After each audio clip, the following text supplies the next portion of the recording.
欢迎持续锁定新闻大白话，我是黄运成。首先来为您介绍这一节国际话题的来宾，第一位是我们的资深媒体人谢寒冰，主持人好，大家好。以及淡大战略所教授李大中，主持人好，大家好。还有前空军副司令张英廷将军，主持人好，大家好。好，来看到我们的台海已经被中国大陆包围了吗？美国告诉我们，现在的解放就是无人载具。好，来看到路透社说了，说台海紧张啊，与来自中国大陆的军事压力升高，带动了亚洲对无人机的需求。印太司令部的司令这个帕罗说，无人机将成为任何军事行动的关键，将打造借由无人地狱的场景，为美国还有其盟友去争取反应时间。好，但是呢，我们来看到中国大陆，现在呢也是不断的在进行围台，而且已经常态化了。好，所以呢，来看到这个 WSJ 的华盛顿邮报说法，说是中国在2020年新增了2艘军舰，分别部署于台湾北部还有南部外海。2022年后呢，第4艘军舰进驻东部外海，是台湾4周几乎都有中国军舰的常态部署。那2024年，第5艘军舰也加入了东部海域部署。此后啊，第6艘军舰呢也会通常驻留于该地区。所以呢，在台湾旁边就已经有6艘军舰要常态性来围台了。那我们真的有什么时间可以去进行反应吗？恐怕真的要靠盟友了啦。那盟友是谁呢？是日本吗？好，来看到日经新闻的报道说，美军将携带提风飞弹发射装置参加22日举行的勇敢之盾联合军演。那随后呢，也会参加9月举行的东方之盾联合演习，并在结束后存放于驻日美军基地，以确保应对突发事件的一个战备状态。好，那现在呢，美日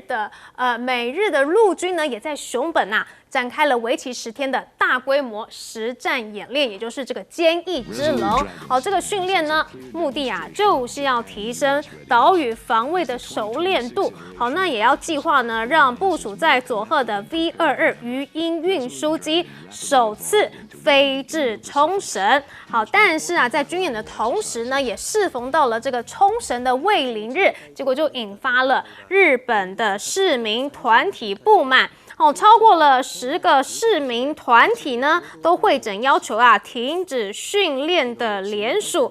直接点燃了这个日本民间的怒火。但是即便呢民间在抗议但是美军呢还是持续的在日本来进行部署。现在美国的空军规划要将 F-15EX 鹰式2型战机的总采购数量由原定的129架大幅增加到267架，而且预计在2027年开始就要进驻日本的冲绳美军基地，进一步的扩大在印太地区的部署能量。但是说到了印太，还有印太吗？现在印太司令部都改名了，而且呢，好像也回到了西太。好，那我们来看到了这个美国原本就是想要把印度给纳入对中国围堵战略的角色之一，想要从西太延伸到印度洋的这个遏制区。但是看到了8年都下来了，这套布局不但是没有成功，反而是暴露出了美军军力还有资源不足、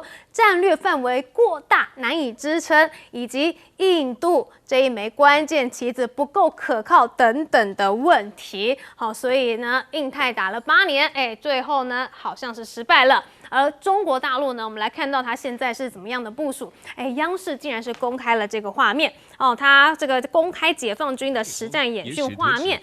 称东风17、东风26D、东风31、东风61等一大批的自主研发新型主战装备常态参训。好，如今东风家族已经建构起了一个核常兼备、型号配套、射程衔接、打击效能多样的一个作战力量体系。好，另外呢，我们来看到了大陆呢也秀了什么利剑的单兵雷射武器扩大民属性。这个利剑系统呢，它是利用了一个高能雷射，最远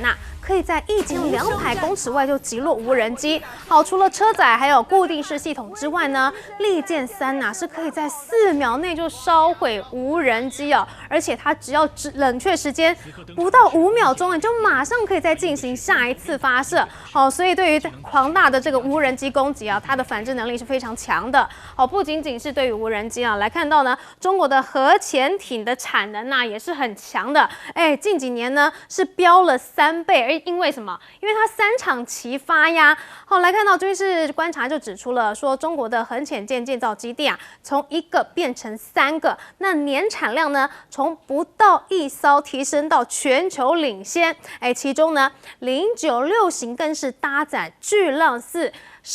潜射弹道的导弹，能够从中国近海呢的受保护水域打击到美国大片土地。好，所以对此美国的海军情报局局长也说了，说如果美国你再不采取行动的话，中国这种史无前例的发展会让美国在亚太地区难以行动。好，所以我们来看到，是面对中国这样子的军力扩张，那我们台海的部分真的就只能够靠无人机了吗？我们请到张将军。我认为赖政府在这方面作为消极了，他都实施了一种战术退缩。我认为不要退缩，要适时的展现到国军的战力，要这个样。比如说我们在东引、金门、马祖、乌丘，我们都在海峡中线以西，靠到那一侧，我们是不是每1个月派一批次4架次，哪怕是 F-16或者是幻象或者是 IDF 去威力征询嘛？因为那是我们的岛屿啊。这个到现在为止只有退缩，因为现在中国大陆的这个飞机、战机到海峡跨越海峡中的台湾这一侧，一年3700多架次啊，3700多架，每一天就有超过10架次。因为一年只有365天，那他都过来了。以前我们在当飞行官的时候，都是到大陆威力征询，大陆沿海就是这样。中国大陆是从来都没有跨越海峡中线，这个固若金汤，这个不让这个中共的军机跨越雷池，是这个样。现在怎么都退缩成这个样子？要有积极的作为。为什么？我们的国防预算由3000亿，现在已经变成9400多亿新台币，你看增加了3倍，我们竟然变成这个状，钱到底用到哪里去了？第二个，我们的兵役由4个月恢复到1年，这个是义务役，也都增加兵役啦。那为什么我们还一直在退缩？我认为威力征询，我们不要天天去，1个月一批次4架就可以了。第二个，我认为要到东沙岛，东沙岛那个地方是个战略要点，这个在面对的是3个海，北边的是台湾海峡，东边的是巴士海峡，南边的是南海，就是南中国海，所以就是东沙岛是非常重要。是不是每1个月也派战机去一次这个叫战术征询？到这个金马是威力征询，到东沙岛战术征询，要这个样，也不要多。1个月一批次就可以了，都没有做，都实施退缩，那你就要花那么多的钱，那么多的努力都白费了。然后中国大陆它的军舰北边也有北征，东边也有华东外海，南边也有，还有西南的海域也有。那这样子我们一点作为都没有有时候我甚至认为，是不是1个月也要派一批2架次就可以了，到钓鱼台海域。因为钓鱼台海域就在距离我们的彭佳屿60海里不到，好近啊，60海里。那么近，我们这样钓鱼台也是我们中华民国的领土啊，为什么我们都没有这方面的作为呢？所以我认为3个威力征询也好，战术征询也好，钓鱼台特种任务也好，都要去做啊。到现在为止没有，都退缩。因为钓鱼台，我以前也战术征召过2次，都有做啊。为什么到赖政府都不做了，都退缩了，一直退缩，但钱越编越多啊。刚才讲到了9400亿的国防预算，不要忘了还编了7800亿的特别预算，那加起来不是1兆多了？那非常多的钱呢，那用到哪里去了？到底用到哪里？那现在6月份是毕业季，现在部队上这些自愿役的士兵缺的还蛮多的，缺了5万人，赶快去招马，把人招满嘛，招满才有战力嘛，有战力的话才能够蓄积力量，这个维护台海的这安全呢。就现在都好像国安高层都是以静制动，都没有动作都根本都没有看到任何一位国安高层到学校、到高中、到大学去招募过，从来没有。那真正的是要壮大军队、壮大国防吗？我们也没有具体的作为，只在乎军费的编造、编列去采购，但是却没有很务实的面对建军备战、打桩编训的这种战术思维去好好的建军。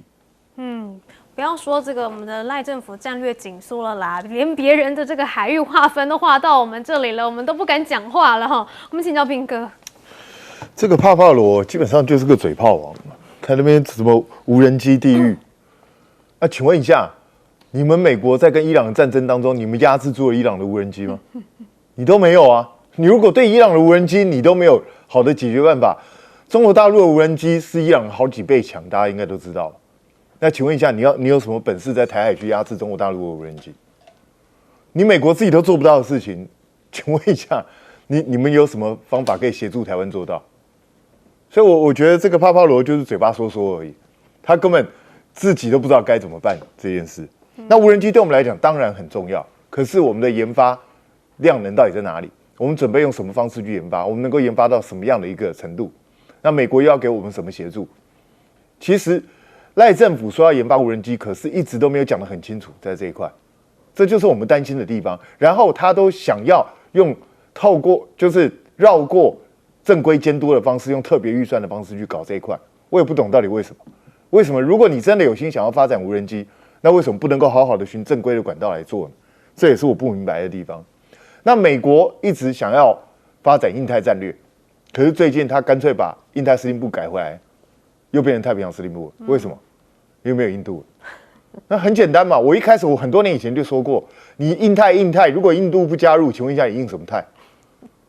那印度从以前到现在，大家都知道了，有好处他会来战，但你叫他负责任，叫他付出，他是不愿意的嘛。所以美国搞了这么多年的印太战略，到最后就是竹篮打水一场空，什么也没捞到。那现在很明显就没有印太战略。那没有印太战略，美国现在大概就是只有加强日本跟菲律宾的这个联合，看是不是能够用这种方式去压制中国大陆的发展。可是我告诉你，可能性极低。为什么？你说你现在在日本部署提风，然后在日本加强它的这个鱼叉反舰导弹，然后用各种方式提升日本的军力，那这只会导致一个结果，什么结果？就是东亚的军备竞赛。那东亚要来军备竞赛的话，请问一下，以现在日本的量能，菲律宾说真的算都不用算上，就以日本现在的量能，请问一下，有什么本事去跟中国大陆拼军备竞赛？如果美国自己都拼不过，日本凭什么拼得过？日本准备花多少预算在这一块上面？所以这些都是非常严重的问题啊。那当然，日本看起来现在就是一条路要走到黑，他就准备跟中国大陆对抗到底。那就看他愿意花多少钱，日本人民能不能受得了？因为日本经济状况本来就已经不好，你现在再要这样搞，那我不知道你受不受得了。那至于中国大陆，对他来说，他现在最欠缺的就是航母跟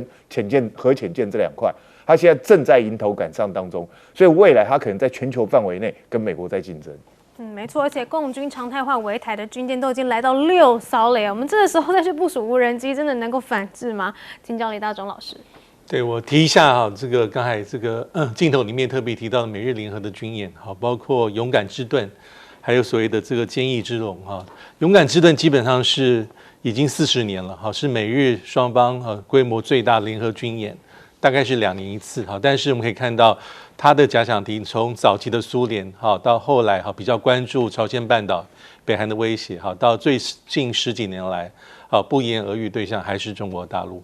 那所谓的这个坚毅之龙啊，它的历史比较短一些哈，2021年到现在，它比较关注的重点还是这个西南诸岛的防御。那特别这个媒体也特别重视说这一次美军在这个勇敢之盾的联合军演里面会这个部署所谓的提风这个飞弹的系统。那我们知道提风飞弹系统在这几年对美国还有美国的一些盟国来说非常重要。那为什么会如此？其实它有一个很特殊的时代背景因为早期在冷战期间，1986年，其实美苏当时有个很有名的条约叫做中程飞弹条约INF。这条约其实是限制美国跟苏联去部署射程在500到5500公里的这个中程弹道飞弹跟陆基的还有陆基的这个巡弋飞弹。可是随着时代的演进，冷战的结束，其实在几年前，其实美国认为说好像不能再被这样绑手绑脚因为第一个是苏联，美国认为苏联其实有偷偷的在去做一些条约所不允许的事情。那第二个重点是，因为中程这个飞弹条约 INF 基本上只是规范美国跟俄罗斯，其实中国大陆并没有涵盖在内。那在这个时间里面，我们也可以知道，中国大陆在飞弹发展这个日新月异包括东风系列、东风21、东风26等等等等，所以美国认为说该要自己要退出，所以在2019年，其实就是在川普1.0的时候，美国说退出。那退出之后，美国是希望能够快马加鞭，所以才有这提风飞弹系统，而且当时是已经运用美国最成熟的这个海军的这个神盾舰上面的这个垂发系统来做一个技术的一个最基础，那改成是陆基的这个形态，陆基部署的形态。那基本上可以发射2种这个飞弹第一个还是所谓的战斧巡弋飞弹，射程可以达到1600到2400公里。这么长的射程，主要是针对假想敌的机场啦、港口雷达啦、直管通勤系统。那第二个是可以部署标6飞弹，基本上具有防空的功能，但是也可以作为这个反舰飞弹还有对陆的打击。它射程比较短，在3700公里到500公里，所以这个就成为目前美国手中他认为他的法宝。所以我们可以看到，在2-3年前，比如说菲律宾就开始美军要部署。但是美军的部署最早是在2024年，是美菲的联合演习。但是在演习之后，老实说，美军并没有把提风系统完全的撤离，其实还是部署在菲律宾的本土，但他用比较低调的方法，他不说这是永久性的部署。那第二个就是现在美日的联合演习，基本上它的这个敏感度更高，所以美国基本上是做一个弹性的部署，但是里面非常清楚。这个提风飞弹的这个精准，这个打击的对象就是瞄准在中国大陆，是它最重要的假想敌，包括中国大陆的这个沿岸军事的设施，也包括假想这个船团，所以提风系统的重要性对美国在这里。没错。不过我们来看到这个台海现在的这个军事平衡，是不是其实已经有一点点的失衡了呢？我们休息一下，广告之后继续谈。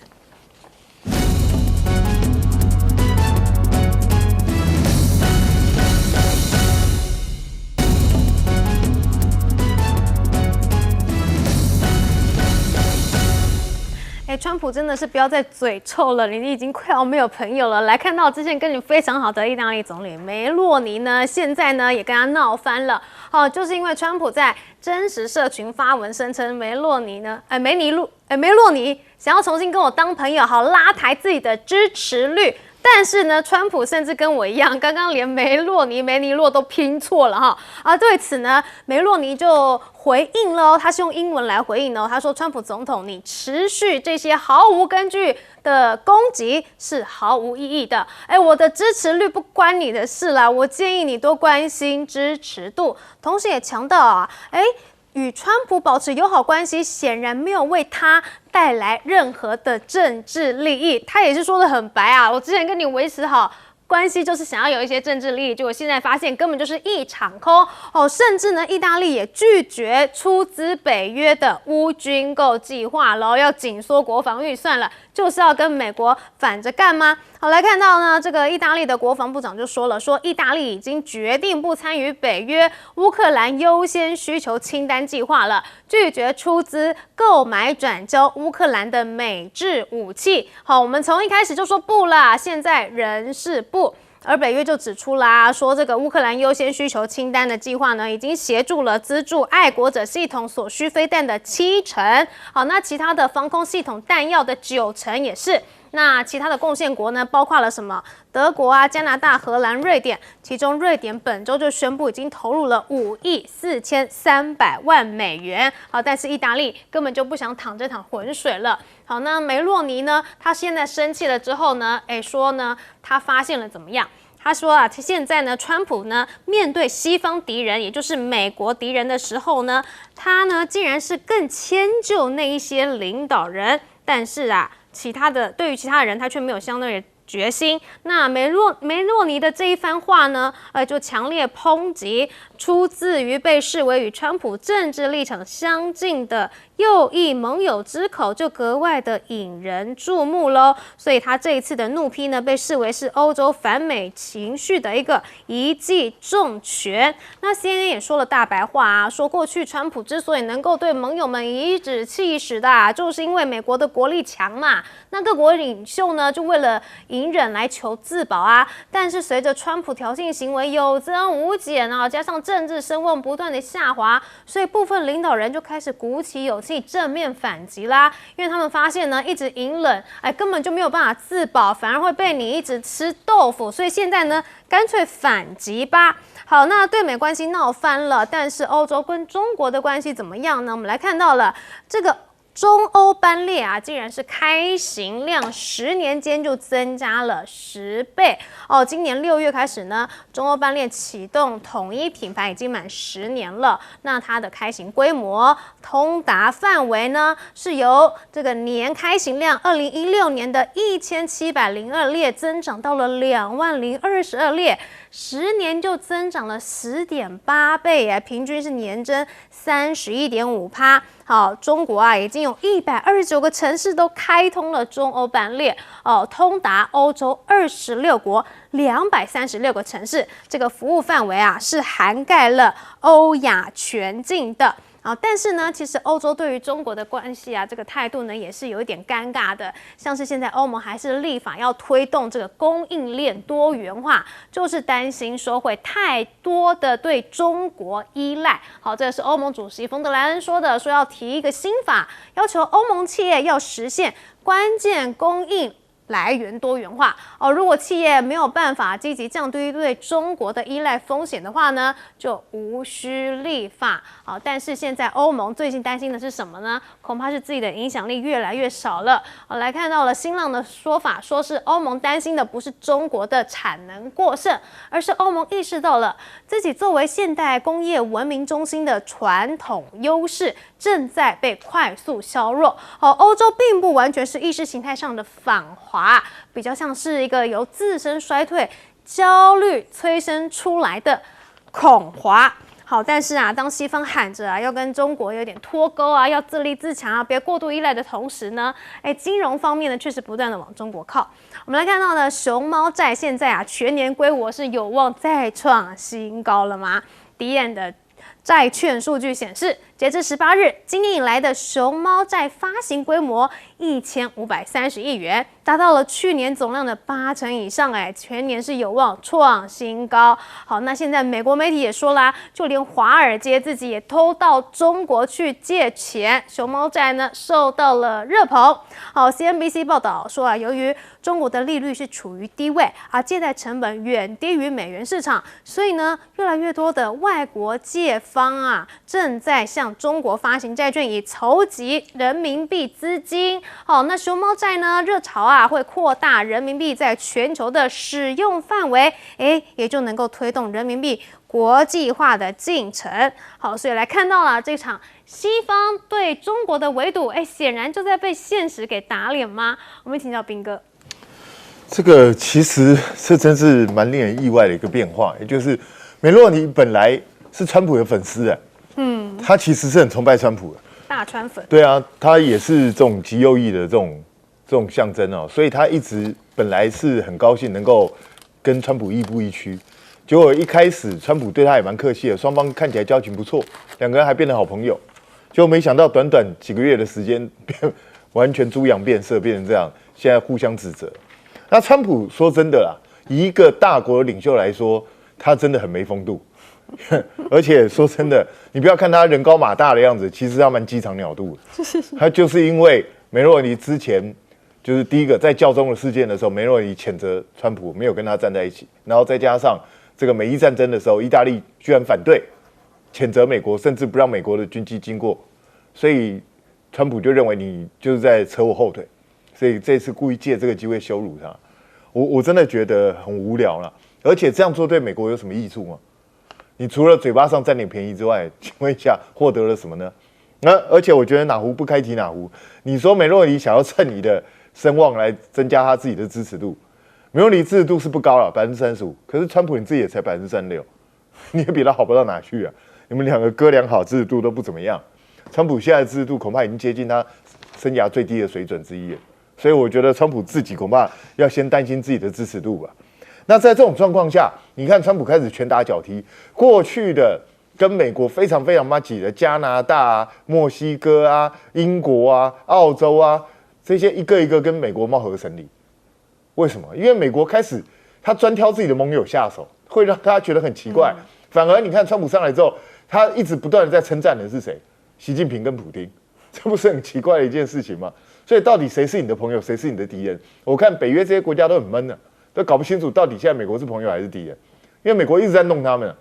所以我真的觉得这是很奇怪的一件事情，也就是在美国的战略布局到底在怎么想？你到底是把中俄视为竞争对手，还是把欧洲视为竞争对手？这就是让人家觉得非常非常奇怪。那当然，对中国大陆来说，川建国的存在就是它发展的最好时机啊，所以它当然趁这个机会的加大力道发展。可是我觉得欧洲也不要一味的去指责美国，都是美国在搞你们，你们自己也要去想想看。你看现在欧洲在各方面都呈现一个落后的趋势，比如说半导体，欧洲在第2梯次，它不是第1梯次，然后在这些 AI 发展上面，它看起来也没有什么，完全没角色。对，然后电动车，它现在落后在中美之后，所以感觉上过去号称人类文明、近代文明基石的欧洲，看起来在各方面都呈现落后的状态。所以我觉得欧洲自己要好好加油，找出自己的问题，不要只会怪别人。好，不过看到未来的欧美关系，是彻底决裂了吗？请教李大中老师。对，就像刚才所提到，这个川普跟梅洛尼的关系哈，其实是很让外界非常意外哈，因为我们知道从一开始两个人其实非常的交情很好。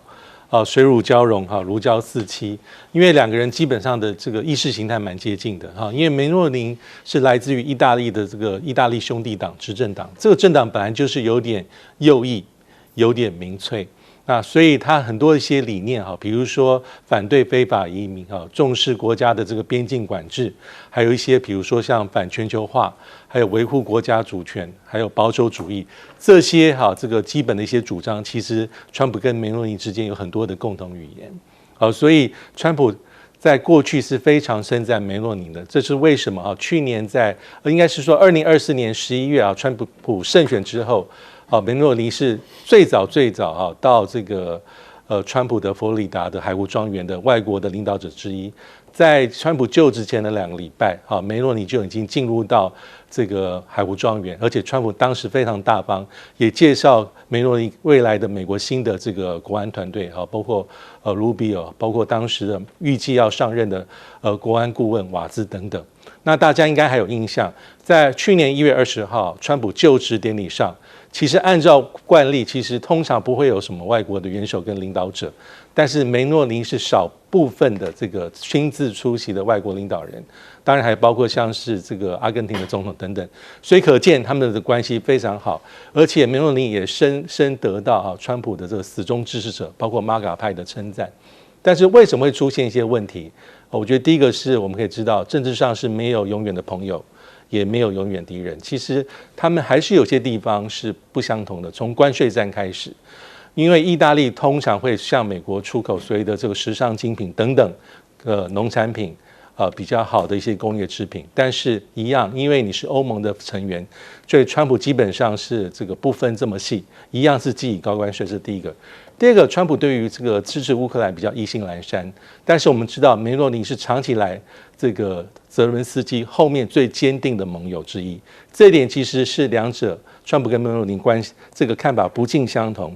第三，还是一个欧盟的角色，虽然意大利兄弟党跟梅洛尼是一个欧洲怀疑派，但是梅洛尼在就任总理之后，他知道意大利不可能脱离欧盟而存在，基本上他只是反官僚体系。那最后就像刚才所提到，造成两个人决裂，最后的导火线其实就是美国跟伊朗的战争。梅洛尼没有在关键时期站出来帮助川普，所以川普会记这仇记到现在。不过现在意大利跟美国闹翻了，就连这个对北约说的要对这个乌克兰计划出资，也开了第一枪，这会不会引起这个骨牌效应呢？我们请教张将军。这个欧洲想要这个降低对中国大陆的这经贸的这方面的依赖，我认为困难度蛮高的，因为欧洲它的这个条件是不是？欧盟总共27个国家，27个国家，西欧比较富裕，东欧比较穷，你怎么去整合？然后西欧在工业是重视在工业在技工业，但东欧它是农业为大宗，你怎么样？这怎么样去整合？垂直整合或者横向整合都有困难呢。所以对中国大陆这方面的依赖，我认为还是会持续下去。想要退中国大陆这种它的产业链，你想要去红，我认为困难度蛮高的。我们看现在这个几个条件来看，那现在有没有一个国家出来主导？看不出来。你说德国出来主导吗？一定要有一个出来主导啊？还是法国出来主导？还是意大利出来主导？没有，一定要有一个强的出来主导，才有办法能够达到整合的这方面的条件。如果没有，那大家各行其事。其实欧盟委员会它在这一方面的这种约束力非常低，各个国家会有各个国家的本位主义，它一定以它的国家的利益为第一优先。那这样怎么去整合？整合就困难了，本位主义一定放在那个地方，就没有办法。然后另外来看，现在有了这个半导体摩尔定律现在中国大陆也出来的时候变成涛定律，好快，可能欧盟想要整合，还没整合完毕，新的东西出来了，新的这些产品又出来了，那你现在你一直在追踪，没有办法，你有没有办法超前？没有办法，你还在整合当中怎么超前？那你就变成依赖。为什么新的东西出来，你还在做旧的整合？新的东西出来了，结果你白整合一场，所以这个结构性的困难呢，欧盟这27个国家27把号，怎么样让它吹成一个交响乐？我认为困难度蛮高的，不管是这个垂直或者是纵向，我认为都有困难。另外，我们来看中国大陆跟欧洲的叫中欧班列，中欧班列到现在为止，因为它的时间成本比较低。海运耗时间，那陆运、铁运快，铁运是海运的3倍，这个时间你海运要3天我陆运铁运1天就到了。那海运要30天，我铁运10天就到了。所以现在时间成本是很重要的，那就按照这个铁运，那从长三角一直你就拉到伦敦好了，拉到伦敦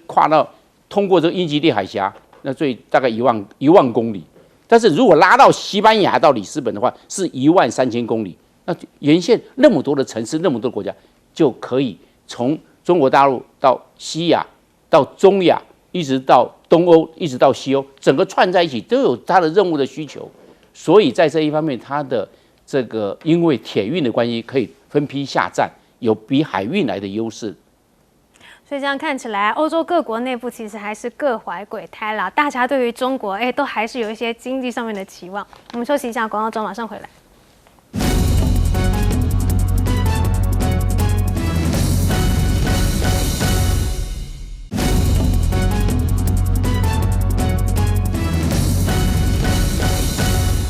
欢迎收看这一节的新闻大白话，我是节目主持人樊启明。我们先来介绍这一节的来宾：前国安会副秘书长杨永明。启明好，各位朋友好。淡江大学财经系教授聂建中聂老师。启明，各位观众大家好。前海军舰舰长吕律师。主持人好，各位观众大家好。节目一开始，我们来关心的就是大陆对于日本有关于战略物资的相关的一些管制这边主要是针对稀土还有钨，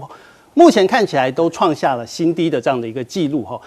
大陆方面出口管制的效应持续的延烧，对于日本的稀土、磁体的出口已经创下1年来的新低在今年5月份，中国大陆对于日本出口的稀土、磁铁只有123公吨，这较4月大减了34.6%。除了这个稀土之外，另一方面就是碳化物哦，这也是被列为军民两用被管制的一些相关的清单，稀有的金属碳化物。从今年2月到4月呢，对于日本的出口都已经是挂零。到5月份仍然没有恢复出口。那日本对于大陆方面的一些态度，大家就很关心，有没有做一些政策上的一些调整？最主要锁定的一个目标还是最近才发生的 G7 哦。按照这个日媒的一些相关的报道，日本的前外交官的一些文章就有提到 ，G7 中只有日本是采取疏离中国的这样的一个政策哈。那日本政府这几年一心就是想要对中国来进行相关的威慑，反而损害了整体的日本的国家利益。另一方面，我们来看看高市早苗。高市早苗在这个 G7 所保持的一个态度，也引发了一些关注。特别是大家想提到的是，日本包括了汽车还有电子产品都离不开中国稀土，高市早苗却把外交锁死在反华，他觉得这根本不是战略，很可能是一种义气的用事。而另一方面，日本政府方面呢，小泉进次郎还是持续的来维持了这个所谓抗中的这样的一个基调。日本的小泉进次郎他最近专访的时候，他又老调重弹，就是说面对中国威胁，修宪不再是禁忌。他觉得包括还要增加一些国防的一些开支，包括了修宪，都是可能必要的，日本要必须面对的这样的一个情况。不过这样的一个说法，在日本方面，民众也引发了相当大的一些反弹哦。最近就有将近2万多名是聚集在日本的国会大厦，引发了相当大的一个抗议。他抗议高市早苗想要试图修宪。现场可以看到，大部分的人呢都是一些日本的，包括中年或是中老年，包括他们的父执辈啊，或是甚至他们自己可能都有亲身经历过战争哦。甚至都可能有经历过那时候原子弹的一些相关的一些恐慌，所以他们对于战争是非常非常的恐惧哈。对于战争是恐惧的，可是日本政府对于军备还有相关的一些军费呢，还是持续的增加。最新的是央视的一篇报道，射程日本进行了一些防空体系的一些部件。射程从140米到1600米，它建立一个多层次的飞弹防御系统，可以说是全面配齐哦，形成了一个跨岛远程精准打击的这个手段。里面的飞弹包括了像是战斧啦，包括了254式的反舰导弹啦，还有255式的高速滑翔弹。它建立了一个跨岛的一个远程精准打击的一个手段，而且所有的层级都已经配置完成。不过呢，这样的一个配置也引起了日本的前外务省的官员，他觉得是说，你日本政府采取扩充军备，可以说是对日本的人民，甚至对日本的这个政权是百害而无一利哦。他提出了一些相关的一些警告。另一方面，我们再来看看，虽然日本部署了这个导弹的一些相关的一些配置，可是中国方面在潜舰方面也有一个全新的一个部署哦。就这边看到的是上海江南造船厂在2026年6月初的时候，第一艘的核动力的潜舰它已经是下水了，这透露出3个讯息，包括了一些军事专家的一些整理，有透露出3个讯息。第一个就是中国的核潜舰的建造基地本来只有1个，现在已经扩增到了3个，而且核潜舰的这个年产量呢，从不到1年哦，现在已经到这个全球领先，这个速度是非常非常的快。另外，大家比较关注的就是095跟096的这个核潜舰哦，正在加速的到来。这边提到的是096。美国海军情报局非常非常的关注，如果096它搭配了巨浪4的这个弹道的导弹呢，它很可能是在大陆的沿海，它就可以进行相关的一些打击，然后就可以直接打到美国的大片的一个地区，它是相对安全的，可是它攻击的范围是相当的大。美国的将领就有特别提出警告，如果还不采取任何的一些行动哦，这样的一个发展会让美国难以在亚太地区进行相关的一些行动。接下来我们来看看这个大陆方面的这个各装。那这个各装主要是针对无人机的一些防御的系统哦。那大陆方面秀出了所谓的利剑单兵雷射武器，在北京的这个国防展有出示一款呢，可由单兵他随身携带，它用来是击落无人机的这个雷射的一个装备，它用 AI 来进行相关的一些锁定哦。这个利剑3型可以在4秒之内呢就可以烧毁它看到的这个无人机，而且它冷却的时间是非常非常的短哦，不到5秒钟就可以进行下一步的一个射击，所以说它的这个准备情况是非常非常的短暂，而且攻击力道是非常非常的强。开发商就说利剑系统它是透过 AI 识别目标，在外部雷达的引导之下，可以自动攻击进入射程的相关的一些无人机。可以看到，包括了这个核动力的潜舰，包括无人的一些相关的一些各装哦。在大陆方面的军事装备可以说是日新月异。我们先请问一下永明老师，你怎么看大陆方面对于日本的进行这些关键矿产的一些管制？它的管制是针对可能会使用在军事的产品上，也就是军工的这些产业、武器等等的这些装备。那但是因为这一些的项目，稀土跟稀有金属，它用的一些，比如说永久磁铁，它事实上是军民两用，所以在出口管制上面呢，就会产生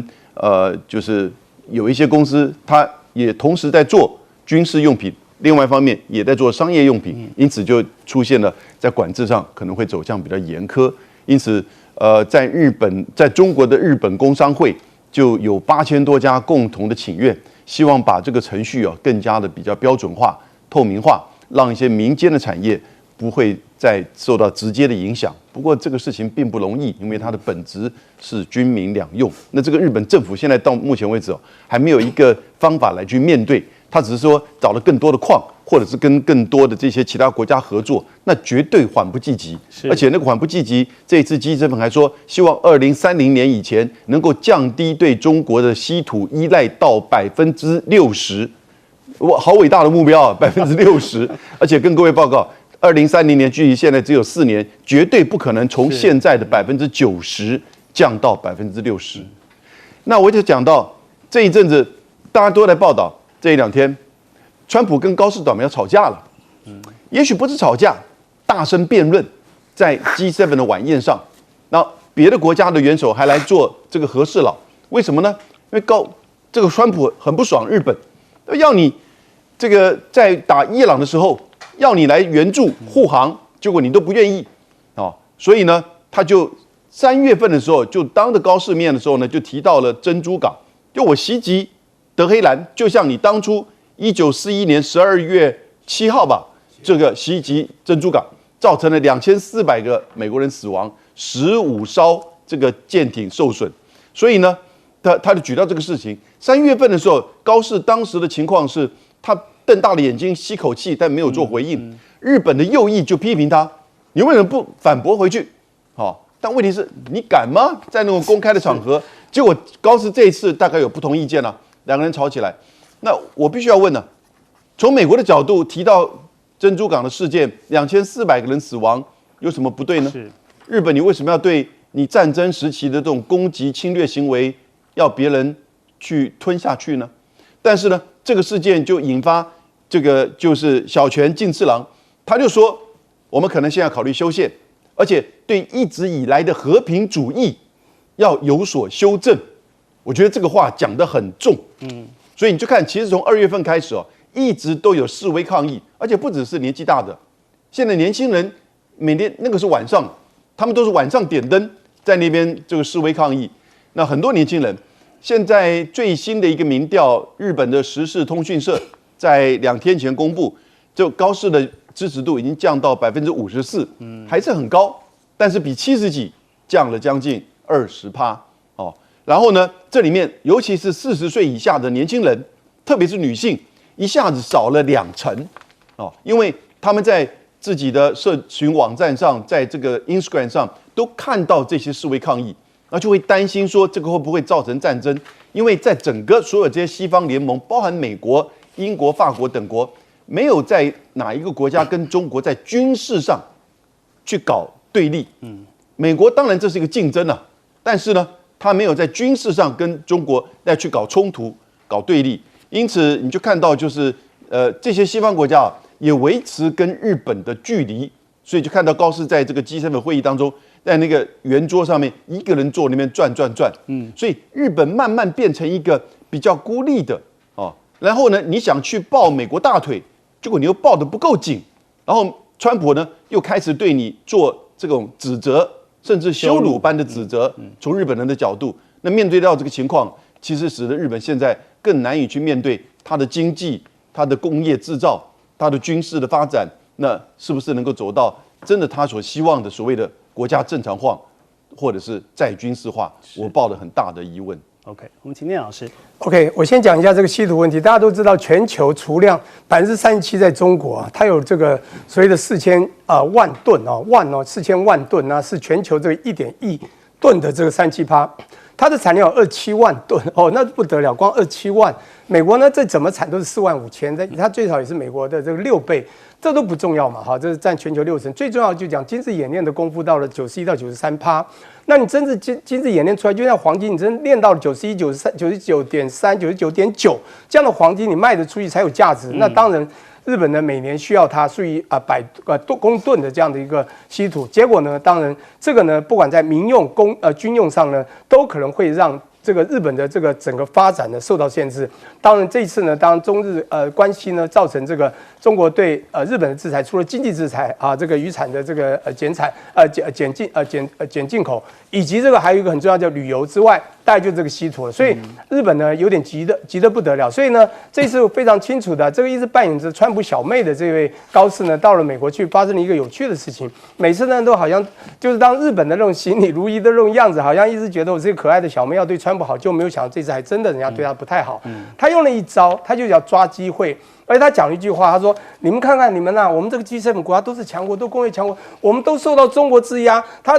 限制稀土，我们都受到经济伤害。就你会发觉，他抓到机会是带着情绪化去骚动这些国家，要跟他同仇敌忾。发现别的国家不太懂。这个重点在别的国家都很宏观看这个现实的社会走向。大家在用说我怎么跟中国竞争或者怎么样合作。你看欧洲每一个国家不断的去了中国，连川普都去了，是表面都还要讲好话，还不敢讲得罪的话，还用 great leader great country 来形容这个国家，你就知道川普不管心里怎么想，表面都还尊敬。结果高士搞这一招，你觉得谁买单？当然，大家就觉得，哎呀，你实在搞不清状况嘛。所以我觉得他就是很惨。我先讲另外一块，我们时间有限，讲那个很重要的，我们谈那个飞机，谈的这个潜水那个航空母舰，我们现在不谈这个，谈核潜舰。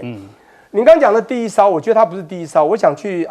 这个科普一下，你应该知道，中国第一艘核潜舰，当它那时候是第一代的，并不是很强，1968年建造，1972年开始下，这个当然我们小舰长可能可以讲更清楚，1970年12月下海。但1974年服役编制进去以后，那个叫长征1号是不是有这一艘？然后这一艘出去之后呢，实际上它的能量并不是很强，那是过去式了，第一代。但是他知道它的基数啊，据我所知啊，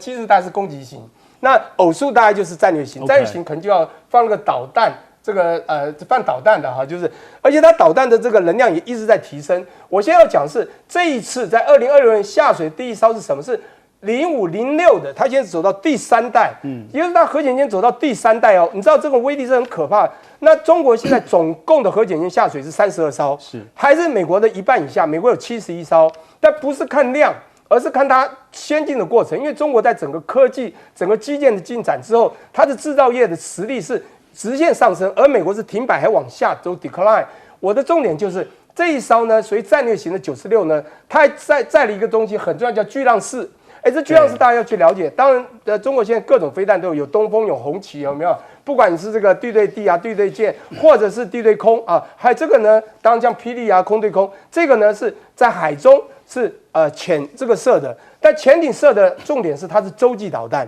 它的涵盖量可以涵盖到全球，而且隐蔽性非常高。我要强调的是，现在比各种军事，不管空上到海表面的或海下的。中国的实力，这个 muscle 都真是越练越强，我觉得全世界大家都有点惊呆了。好，我们请舰长。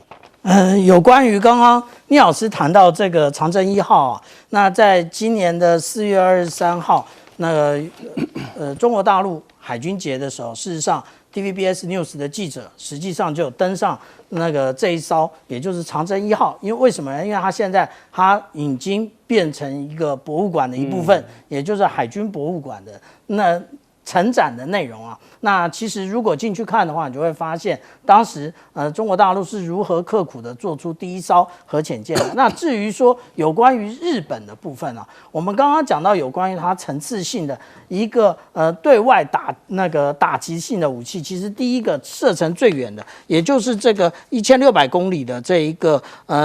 战斧飞弹啊，那战斧飞弹原来是部署在延国，但是现在已经不在延国了，那现在已经跑到鹿儿岛这个位置了。那至于说呢，其实还有2型的飞弹，这2型的飞弹，也就是我们所看到的，它在今年的3月31号，它所命名的叫做25式的陆基反舰飞弹，这个是原来大家称之为叫做12式改。那这12式改的话呢，其实它这个距离可以到达900公里。那另外这一个是我们讲的25式的这一个高速滑空弹，它的滑空弹其实是有2种构型的。那现在我们看到的第一种构型，也就是它讲的早期装备型，那这种呢，它的射程呢可以到达这个1000公里，那感觉上距离比较远。那我们来看啊，其实日本之所以走到这一步啊，它不是在2023年或2024年才完成的。我们来看啊，在这个12式改是2023年，那这个部分呢，因为它原来就既有基础，原来是12式嘛，但是12式的距离非常短了，150公里到180公里而已。那我们看到现在这个就是我刚刚讲的早期装备型，它其实也就是一个高超音速飞弹。那这个高超音速飞弹呢，其实我们看到它是在这个2018年开始进行设计的，可是未来它会有一个叫做这个我们讲到性能向上型。什么是性能向上型呢？也就是做的跟中国大陆的东风17的这一个乘波体，或者是有人称之为叫滑翔体，是一模一样的。那至于说它现在也开始重新的整理它的防空系统啊。防空系统我们以前看到的这是03式的防空飞弹，以前打出来是像这个样子啊，但是现在我们所看到试射的已经不是这个样子，已经是它是03式改。那原来这一个它的拦截距离大概就是50公里，现在已经到60到70公里了。那当然这里面呢还必须搭配的这个美国的有关于爱国者，或者是未来他要做的他已经在做即将完成的这一个神盾舰啊，它的神盾舰跟以前不一样，它是超过1万吨的神盾舰。但是呢，我们为什么讲到它03式改成这个样子？其实这个就是标准3型啊。那我如何比对得出来？我跟大家做一个比对，这是左手，在大家左手边的这就是03式，在右手边的这是标准3型，因为这里面有非常多的日本因素。好，我们接下来再继续关心有关于这次 G7 的这个合照门的事件哦。合照门事件主要牵扯到包括了川普，还有这个意大利的总理梅洛尼哈，因为本来2个人都是好朋友，可是因为这个拍照门的事件、合照门的事件，2人呢可以说是彻底闹翻，甚至呢梅洛尼还特地拍片用英文来做出相关的一些澄清。我们先看到呢，川普他是2度发言哦，他是说这个梅洛尼呢在意大利的民调现在是非常非常的差，所以希望借由他跟他来当好朋友来拉高自己的民调。不过他说用这种方式他觉得免谈，2个人已经彻底撕破脸。那另一方面呢，这个梅洛尼呢则是用英文，特地用英文要告诉川普他的相关的一些态度哦。他说：“川普总统，你这些持续而且无端的攻击根本没有意义哦。”而且他也特别说，跟川普的这个交情呢，显然是无助于提升他的支持度，所以大家可以说是可以看到这2个本来是好朋友，现在已经撕破脸。而 G7 呢，因为川普的参与，也可以看到川普等于是把这个他跟欧洲甚至跟日本这些盟友可以说是全部得罪了，包括了梅洛尼，他也开了第一枪哦，他是说川普对敌人反而比较宽容，对自己人呢是非常非常的这个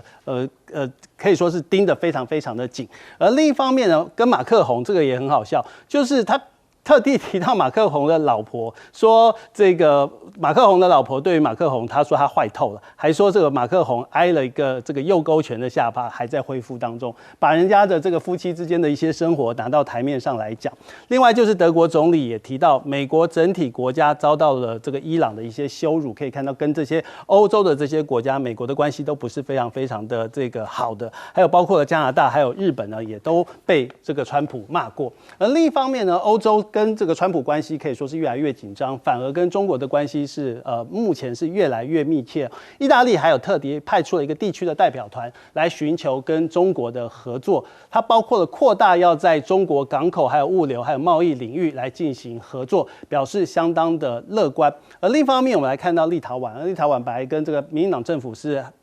交情还不错的，可是现在立陶宛的总统他对于他们的外长发出了最后的通牒，他这个最后通牒是说，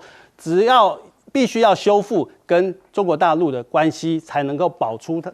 他这个外长的这个位置。可以看到，这个立陶宛的总统想要恢复跟中国之间相关的一些关系。另一方面，我们来看交通，在中欧的这个列车呢，开行量已经10年了，增长了10.08倍哈，那运输量整个网路可以说是涵盖了整个亚欧的一些全境，所以从中国到欧洲的这个铁路上的一些系统是越来越密集。另一方面，我们来看看这个伊朗跟美国之间的相关的一些谈判，因为整个变数一直在不断的发生当中。最新的一个发展是说，按照伊朗这个可能是他们的军方自己宣称哦，他们现在已经封锁了荷姆兹海峡。不过呢，包括了这个伊朗的外交部还有美方都说没有这样的一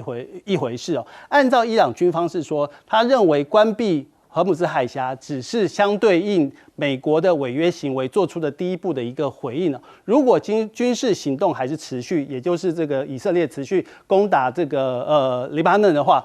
伊朗会祭出进一步的一个措施。这样的一个动作也让范斯呢也做出了后续的一些回应。他在20号的时候已经前往瑞士，预计在21号要跟伊朗的代表团在这个瑞士来进行进一步的一个核谈判。之前也是透露，在美方也提出了一些相关的一些让步的一些作为，希望在第一轮的谈判结束之后，德黑兰能够同意联合国的这些观察员呢，能够重返伊朗的核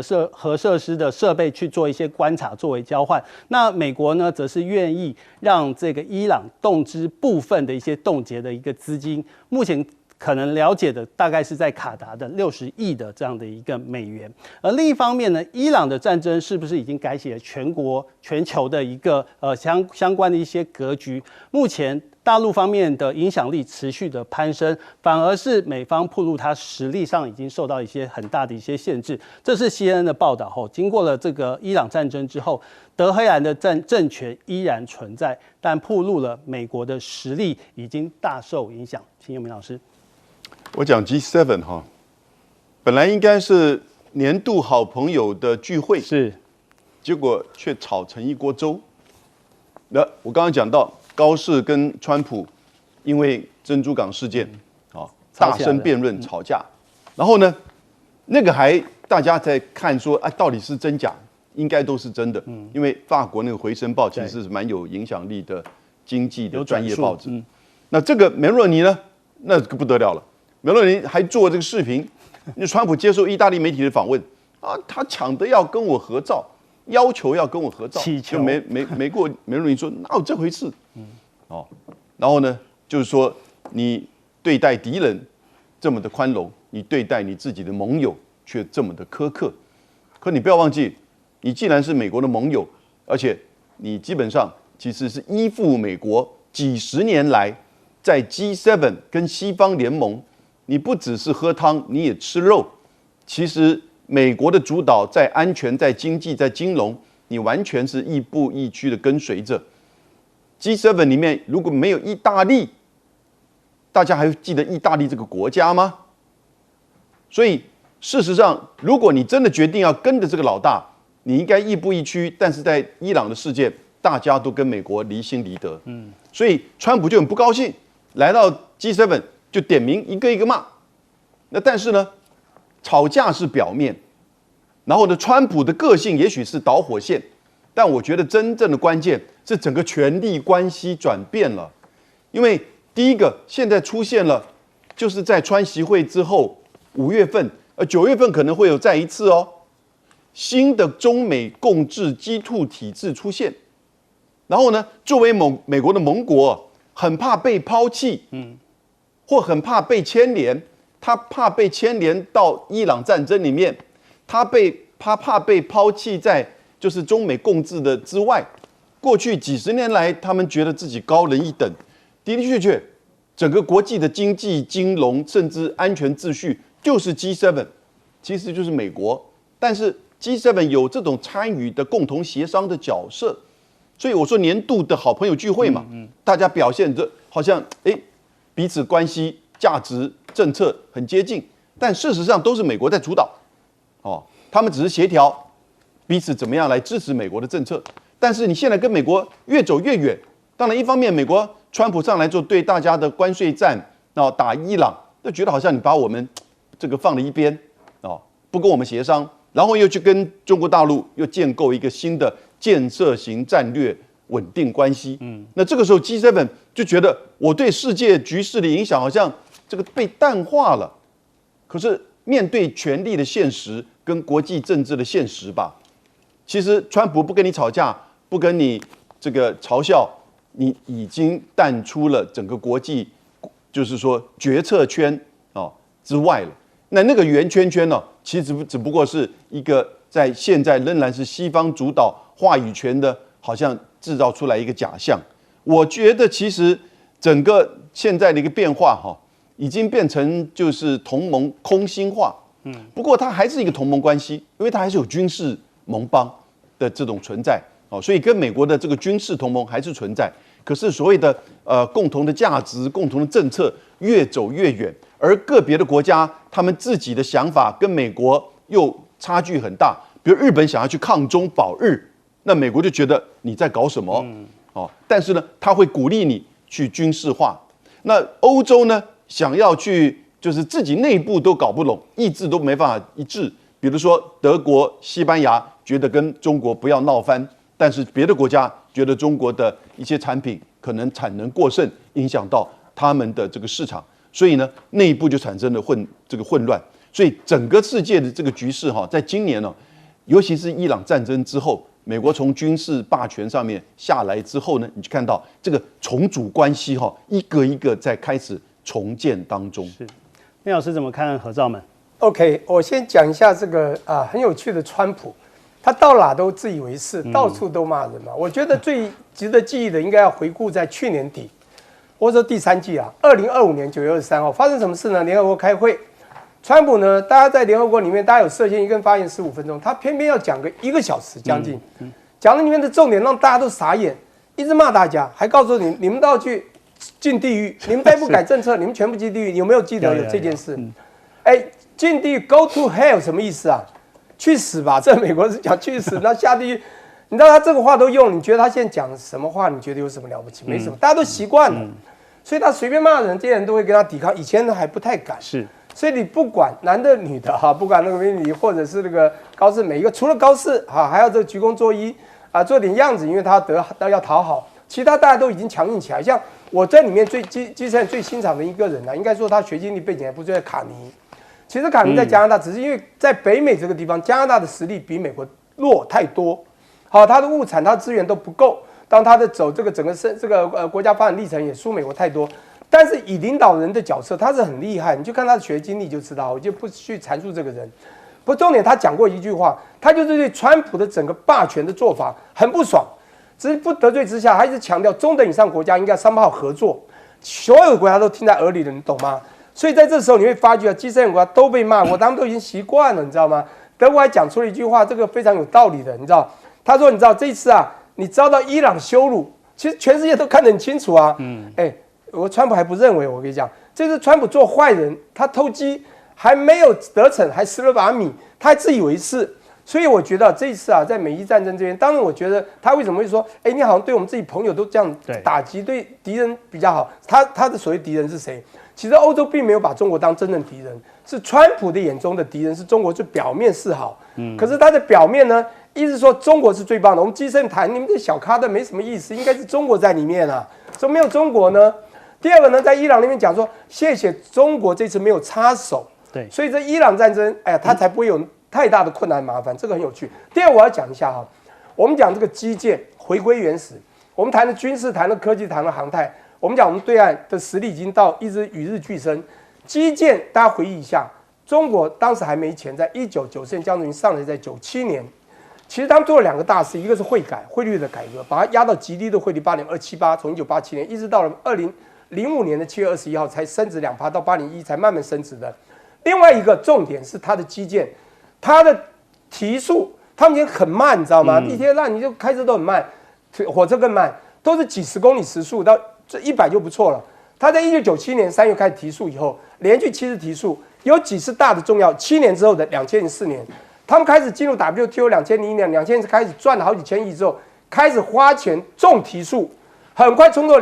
时速200、300。我跟各位报告。2004年的国家的市中四横到它后来8中环不是重点，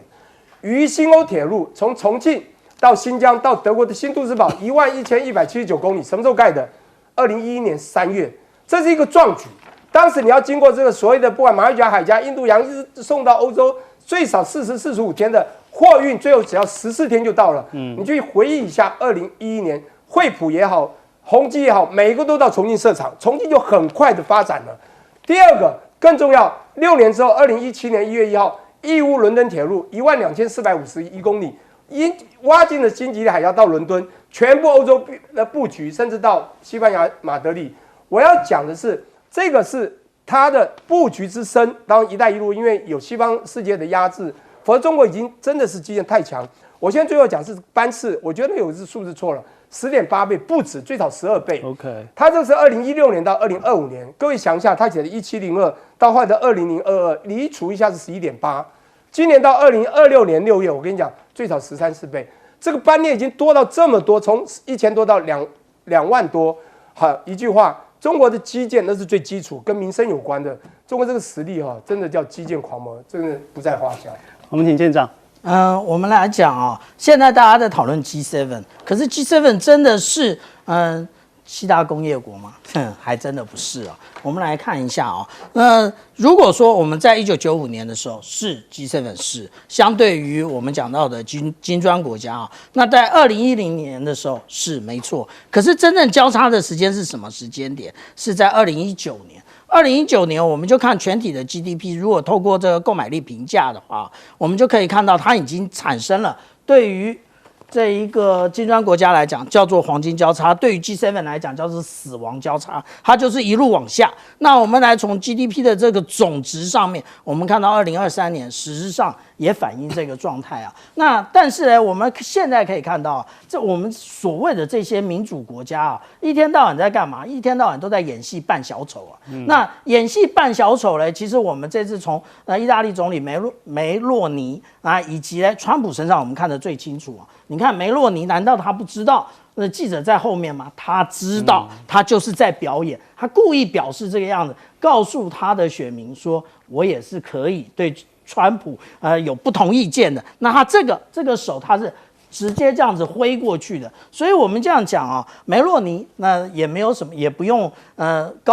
也没有高明到哪里去。但是川普呢，你更是啊，大哥不用欺负小妹，你们其实都在表演，为什么？但是你的要看看你的选民买不买单啊？这是我们看到那个《经济学人》他上个礼拜的统计啊。如果我们看到他的民调的话，川普跟他自己比，也就是这个比较淡的这个红线来比，已经有很大一段的差距。那如果跟拜登比的话，那其实也是如此啊。所以我们这样讲啊，你们这样表演的结果其实一点用都没有。那至于说有关于这个美国跟这个伊朗的这一些谈判的内容啊，那当然他现在签了 MOU 啊，那签了这个 MOU， 我们来看一下细节的话，你会发现另外一件事啊，也就是我们看到的这个是川普在签名的时候，我们在签名的时候，这是川普签名的位置，我们可以看到他的右上角是空白的。那如果说我们来看这个伊朗总统他手上拿的，对，就是同一份